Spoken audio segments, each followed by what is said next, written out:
What's up, everybody? Welcome to the very first episode of the Vogel Ventures. We wanted to take this episode to introduce ourselves to you and to talk a little bit about what exactly are we documenting, why do we think it's important, and just how big this is about to be. Yeah. So it's exciting stuff. Tell a little bit about us. Yeah. So we're Eric and Tiffany. We have 3 little boys. Otto, who's 5, Liam, who's 3, and Cal, who is almost 8 months. And so it's feral all the time. Yeah, we got 3 boys, and the testosterone is impressive. Yeah, it's impressive. And I have to make myself readily available for wrestles and fight. Throwing the baby around. Yeah. All of it. Yeah, all of that. Eric and I built a real estate portfolio in our 20s into our early 30s and got to a place where we were mostly financially free. We were financially free, and then we put our kids in private school. We more than doubled the size of our house, got a little bit of lifestyle creep. Yeah. And at the end of the day, we realized none of that made us significantly happier. If anything, we missed the simplicity of the smaller house and the other school that our son was in. When you have a bigger space, you're going to buy more shit. I mean, that's just what you're going to do. And that's what we did. I mean, our house is 3,500-ish square foot. Yeah. And we practically use maybe 1,500 square foot of it. And the rest of it's full of crap, as we are now figuring out, because we are decluttering and we are emptying our home and preparing for something really big. It was the perfect house for the season we were in. Yeah. We have a giant pool that we love. We've had so many pool parties. We have a great outdoor space. Like, we love this house. Yeah. And we have just had this realization of more is not always better. No, more is something that I feel in my bones, that more makes me feel heavier. Yeah. Like there's more to keep up with. There's more to look after. There's more to worry about. More for the kids to break. Yeah. And that's not something I want to be, worrying about raising young kids. Yeah. I want them to be feral. Right. I want them to be explorative. I want them to be scientists and just learners of life around them. And you can't do that in a sterile environment. Yeah. I think we realized the way we were brought up was very different than what a lot of kids experience. Yeah. Very. And we want less technology, more outside time, less rules in a way of just like letting kids be kids, because we try to expect a 3-year-old to act like a 15-year-old. And when they don't, we're shocked. Yeah. I want to raise our kids, and I think you're in agreement with this, like a 90s house. Yeah. I was born in the late 80s and Tiffany in the early 90s. And we grew up as 90s babies, where sometimes there was really cool stuff on TV. It was definitely not on demand. It was very simple cartoons, very simple stuff. And Boredom. For the most part, we were told at my house, get outside. Just go play in the woods, go play outside, and I'll let you know when dinner's ready. Yeah. Otherwise, drink from the water hose, play outside. If you get into an argument with your brothers and sister, figure it out. Yeah. For us, there was a lot of boredom of sitting there trying to figure out what to do. Yeah. And we are not a fully TV-less home. We do use the TV, but our kids do a lot of creative crafts and building and things like that. And we want to reinforce that. Absolutely. We also love being outside, but in Georgia, we just got through this ridiculous snowstorm, and it was 12 degrees out yesterday. Yeah. And that's not fun for anyone to be outside in. No. So all of that to say, we're making a big decision. We are. It's not something that happened overnight. No. It's something we've been trying to figure out for ourselves. What are we most happy with where we are? And what do we wish we had more of? What do we not like? And we decided that we love being outside. We love our kids being outside. Our kids love being outside. That's right. And here in Georgia, yes, we get great weather, but there are 3-ish, maybe 4 months out of the year where you're sort of homebound. Yeah. And you're inside because either it's raining. It is raining. They can play in the rain sometimes, but I'm thinking like the extreme cold. Yeah. Sometimes it stays under 25 degrees for a week or two at a time. And then other times it's just nasty cold, maybe not 20 degrees, but it's cold and it's just not enjoyable to be outside. Yeah. And then in the summer months, come late August or mid-August, it's 105 degrees outside with a humidity of 100%. And then you have to worry about overheating. And so we're like, where can we move to where the temperature just stays moderate? Where can we go where it's not too cold, it's not crazy hot? And then where can we go to start adapting different things of our lifestyle that we were chasing? Like a simpler life. Yeah, we A were looking slower for a pace. simple, slower life.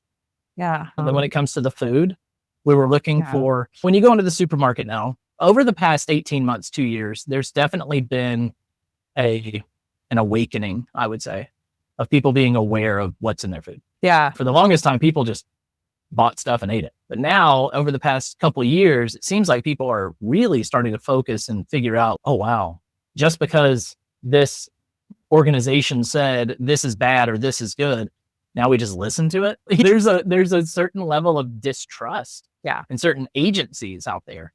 I think for us personally, we went through a full food detox a few years ago and realized grains make you feel really sick. Yes, they do. And we realized it's not all grains, though. It's the way they process American grains. And if you get Italian flour, it doesn't cause the same reaction in your body. Yeah. We wanted a place where we can eat healthy, clean, organic food without all the extra processed crap. Because if you look at the number of ingredients in a loaf of bread in America versus other countries, it's 2 or 3 times X. Yeah. So we wanted, if you look at the Wheel of Life, which is an exercise, if you're not familiar, you can Google it, but it talks about environment. So we wanted an environment with warmer weather, slower pace of life, less consumerism, healthier food options. And community. Yes. An area where family is considered the most important thing. And here, while there are vast neighborhoods everywhere in America, there are great organizations that try to bring people together. I noticed we lived in a subdivision at one point with about 60 or 70 homes, and you never saw people outside. It was the craziest thing. Even families, they had kids. And where we live now, there are people that live across the street from us, about 10 houses across the street from us. And they all have young kids, and we have never talked to them. Although I've made attempts. Yeah. There's never been this sense of, let's be one with our community. Let's get together. Let's break bread. Let's learn about each other. There is none of that. In America, it seems we live in this world of hyper individualism, and that includes your family unit. Family units are within their acreage, within their home, within their 4 walls. And yes, they may be included in sports where they have friends at sports, or school, friends at school. But, it seems like when kids come home, it's just, that's it. And I wanted more of that 90s feel of kids playing in the cul-de-sac. Yeah. Kids knocking on their neighbor's door to see if so-and-so can come out and play. We're chasing that. And so this level of community where if you got a baby and you're at a restaurant here in America, for the most part, or on an airplane, most people look at that parent with that screaming baby and just want you to remedy that baby immediately. An example, we went to a pizza restaurant at 11 o'clock. They had just opened. It was us and another family with kids older than ours. The restaurant was empty. And our 3-year-old's running around like a banshee. And we're trying to reel him in. But he's 3. He's a boy. He's not going to sit. And I take him to the bathroom, and we come back, and he's screaming through the restaurant. And I noticed a few people looking at us. And it's just, we're doing our best. But he's a 3-year-old boy. Yeah. You can't expect him to act like an adult. Yeah. And in other communities out there, when people see a mom or a dad with a screaming kid in public or something like that, they engage. They engage. offer. Yeah. It's like the people in the airplane that offer to hold the baby for the mom so she can take care of the toddler. Like that kind of culture. Yeah.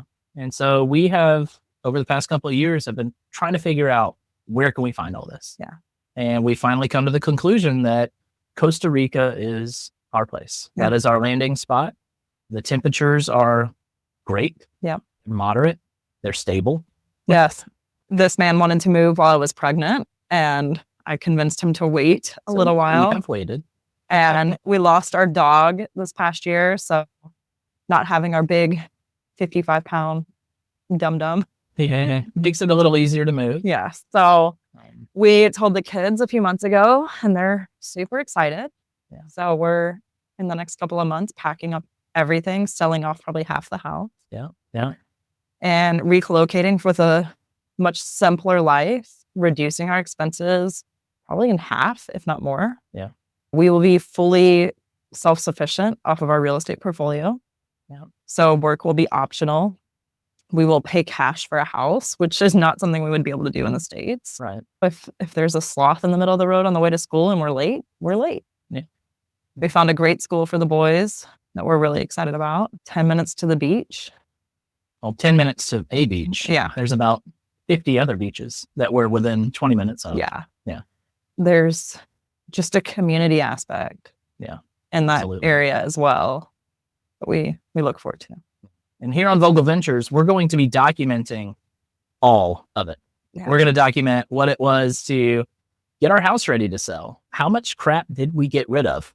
I'm going to start a list, and because I've already sold a lot, but sold a lot already. I'm going to start making a list of we got rid of all this crap that we're just not going to be taking with us.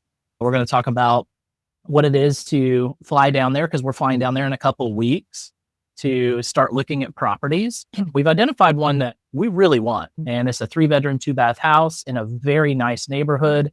And when I say nice neighborhood in Costa Rica, it's not the American version of a nice neighborhood. It is the Costa Rican version of a nice neighborhood. It is a Tico neighborhood. Tico is what they use to describe local. We are not Ticos.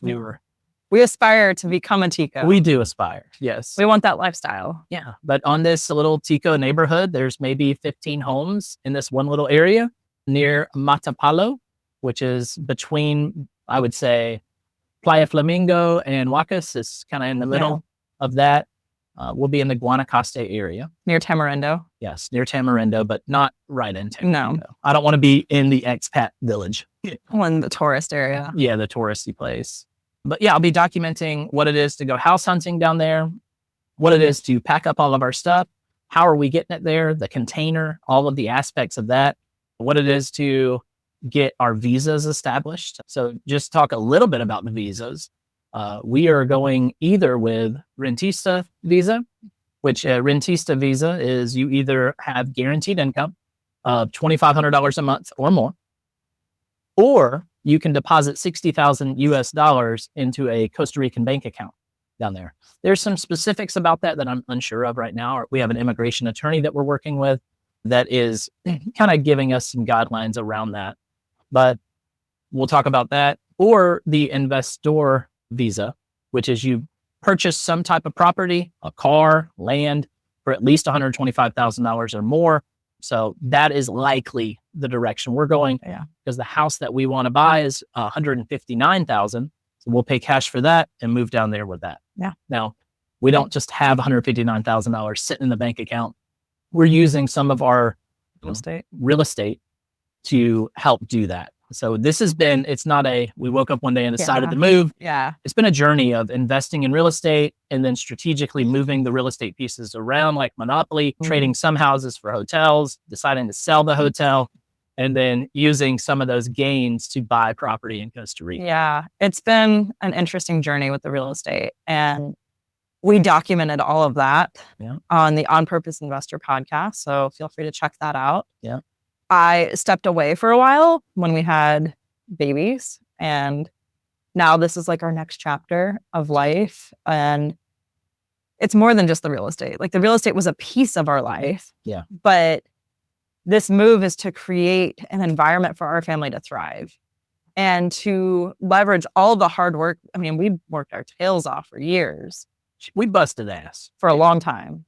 Yeah. To be in the spot where we can trade out these houses, but we have a lot of tools from real estate that's allowing us to make this happen in a much easier way than I think a lot of people would experience. But we are doing this for every aspect of life, for our own personal happiness, for our marriage, for our kids, just imagine being able to wake up, take the kids to school and go sit on the beach and meditate for an hour. Yeah. That's the pace of life.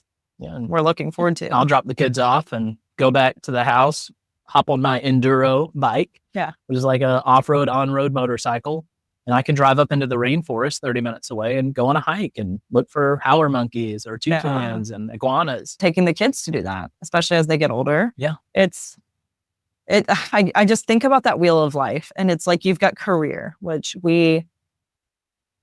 I don't know where career is taking us. We have our real estate, which is obviously we're going to self-manage our real estate from Costa Rica, which we're not crazy worried about. We've done a good job of making it pretty easy to maintain. Yeah. But you've got career, you've got your physical environment, your relationships, spirituality. I mean, we're kind of hitting every part of that wheel of life. And health. I mean, health is going to be, we're not fighting upstream to eat the way that we'd like to eat and to exercise and just be out in the outdoors. Yeah. Here you go to the grocery store and what they have is what they have. Now there are multiple options for grocery stores here in America. Yeah. But for the most part, you're getting some type of ultra processed or even now genetically modified or even bioengineered types of food. The big thing that has stood out for me is the cost of a jar of peanut butter that's Jif brand in Costa Rica is about $10.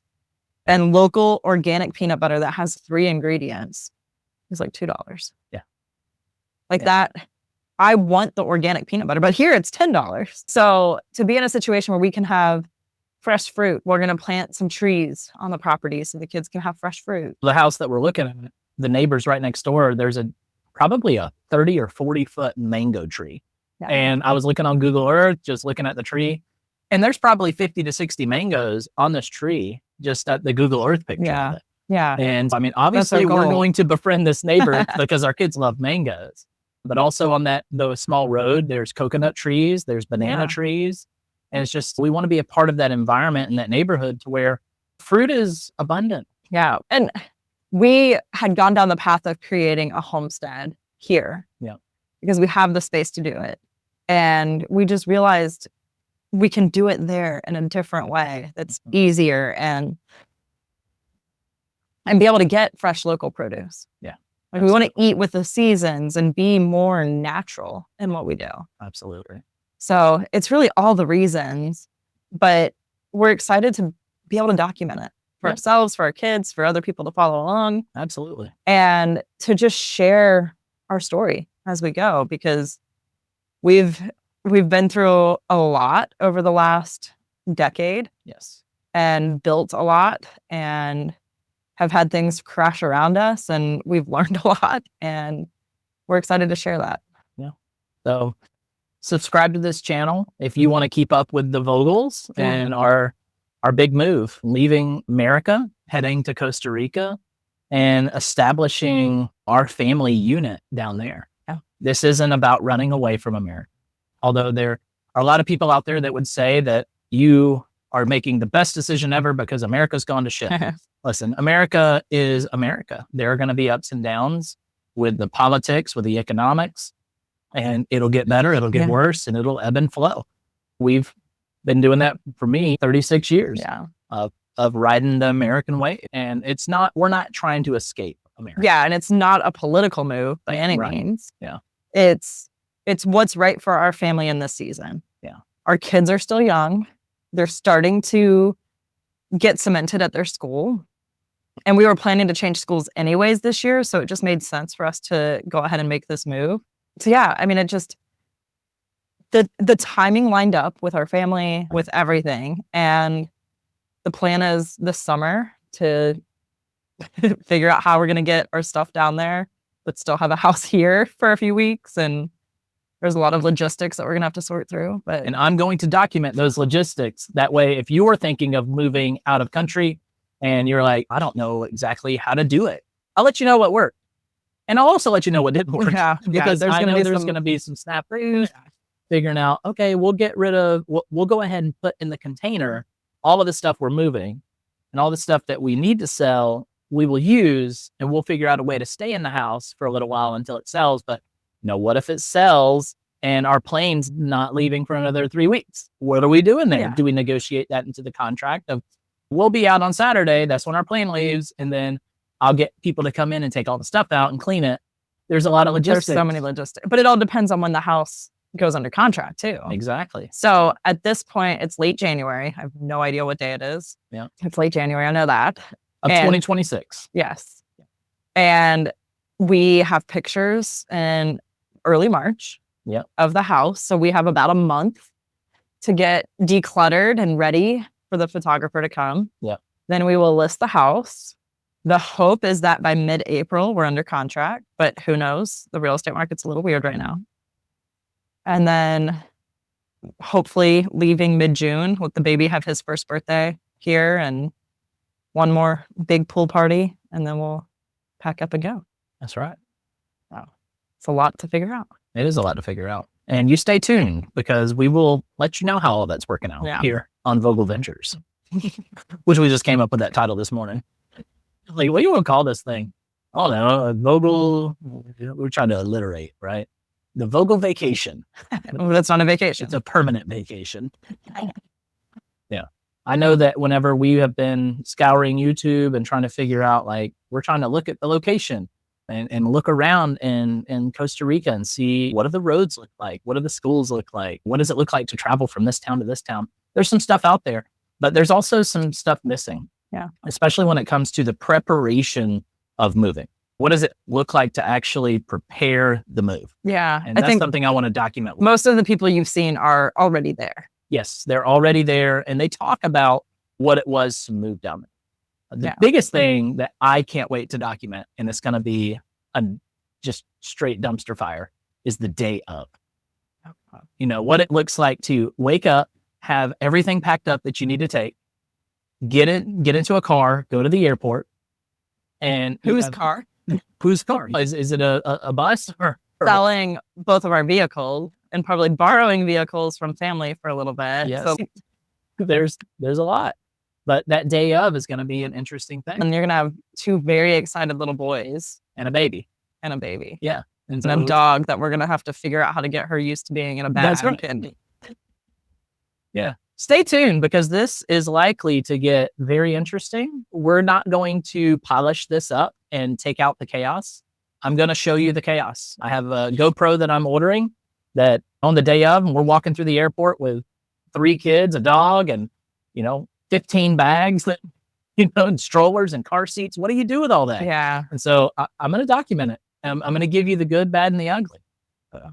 Are you posting on Instagram as well? Like the short stuff? I might. Yeah. I think you should. It depends. I mean, because we have to get our dog a little crate. Yeah. We're going to take her to and from school to drop off the boys in her little crate. To get her like trained. That would be a hilarious thing to document because she is not going to be happy about it. No, Maggie is a 12-pound Shih Tzu Yorkie, and she is temperamental and old. She is a bitch in all senses of the word. We love her, and we're taking her. Yeah.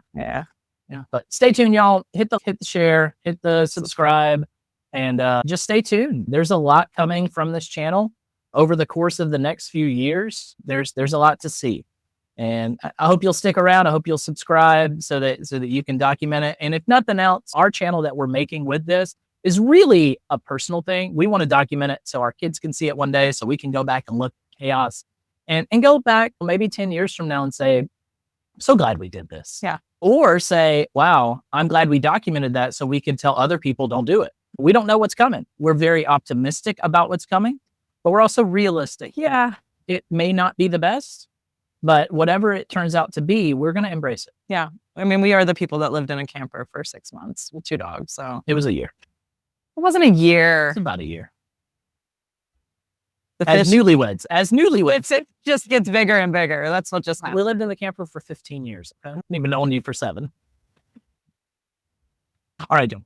We're going to end it now, finally. And we'll see you on the next episode of the Vogel Ventures.